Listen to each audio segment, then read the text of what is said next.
गांव में रहती थी सुहानी, सीधी साधी पर दिल की बहुत नेक। उसकी सास कमला देवी थोड़ी सख्त मिजाज पर अंदर से नरम दिल की। एक दिन कमला देवी ने आंगन में टूटी हुई हरी चूड़ी देखी और गुस्से में बोली, ये चूड़ी किसने तोड़ी? घर में अशुभ हो जाएगा। सुहानी डर गई, बोली, सासू माँ, मेरी नहीं है, मैं तो सुबह से रसोई में थी। कमला देवी ने पूरे घर में पूछताछ शुरू कर दी। लगता था जैसे कोई बड़ा राज छिपा हो। अचानक घर के कोने से एक हल्की सी आवाज आई। वो थी 6 साल की नन्ही परी, हाथ पीछे छिपाए खड़ी। दादी, वो चूड़ी मैंने तोड़ी है। तूने? लेकिन क्यों? कमला देवी हैरान थी। परी ने मासूमियत से कहा, मुझे लगा हरी चूड़ी पहनकर मैं भी मम्मी जैसी सुंदर लगूंगी, पर गलती से टूट गई। सास का गुस्सा पल भर में पिघल गया। उन्होंने मुस्कुरा कर कहा, अरे पगली, चूड़ी टूटी है, घर की खुशी नहीं। अगली बार मुझे बता देना, मैं खुद दिला दूंगी। सुहानी ने देखा, कड़क कमला देवी की आंखों में ममता भरी चमक थी।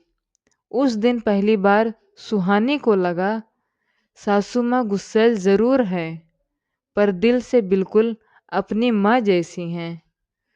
चूड़ी वाली घटना के बाद सुहानी और सासू माँ कमला देवी दोनों के रिश्तों में थोड़ी गर्माहट आ गई थी। पर जैसे हर घर में होता है, शांति ज्यादा दिन टिकती कहाँ है। एक सुबह सुहानी रसोई में थी, तभी उसे बाहर आंगन से सासू माँ की तेज आवाज सुनाई दी। सुहानी, जरा बाहर आओ। सुहानी घबराई हुई बाहर आई। कमला देवी के हाथ में एक पुरानी चांदी की पायल थी, टूटी हुई। ये भी तुमने तोड़ी है? कमला देवी की आवाज में फिर वही पुरानी सख्ती थी। सुहानी हड़बड़ा कर बोली, नहीं सासू माँ, मैंने तो नहीं छुआ। कमला देवी का चेहरा गुस्से से लाल था। उसी समय छोटी परी धीरे धीरे बाहर आई, जैसे सच कहना चाहती हो पर डर भी लग रहा हो। दादी, ये मैंने नहीं तोड़ी। कमला देवी चौंक गई। तो फिर किसने? परी ने धीरे से कहा, दादी, रात को घर में कोई आया था। कमला देवी और सुहानी दोनों सन्न। कौन आया था बेटा? सुहानी ने डरते हुए पूछा। परी कांपती आवाज में बोली, एक काला सा साया। उसने अलमारी से ये पायल निकाली और फिर टूट गई। परी की बात सुनकर सुहानी और कमला देवी दोनों एक दूसरे को देखने लगी।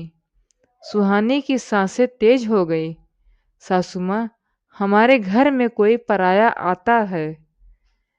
कमला देवी की आंखों में एक डर की चमक थी, पर वो खुद को संभाल कर बोली, सुहानी, ये बात किसी को मत बताना।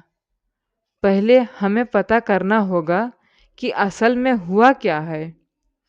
आंगन में सन्नाटा छा गया और पहली बार सुहानी और सासू माँ एक ही डर में एक साथ खड़ी थी। घर में अब सिर्फ चूड़ियों का नहीं, परछाइयों का राज भी खुलने वाला था। रात होने लगी थी। चुप्पी पूरे घर में फैल चुकी थी। सुहानी खाना बना रही थी, पर उसका ध्यान बार बार परी की बातों पर जा रहा था। काला साया, पायल, अलमारी। तभी कमरे से एक और तेज आवाज आई, ढन। सुहानी और कमला देवी दोनों दौड़कर अंदर पहुंची।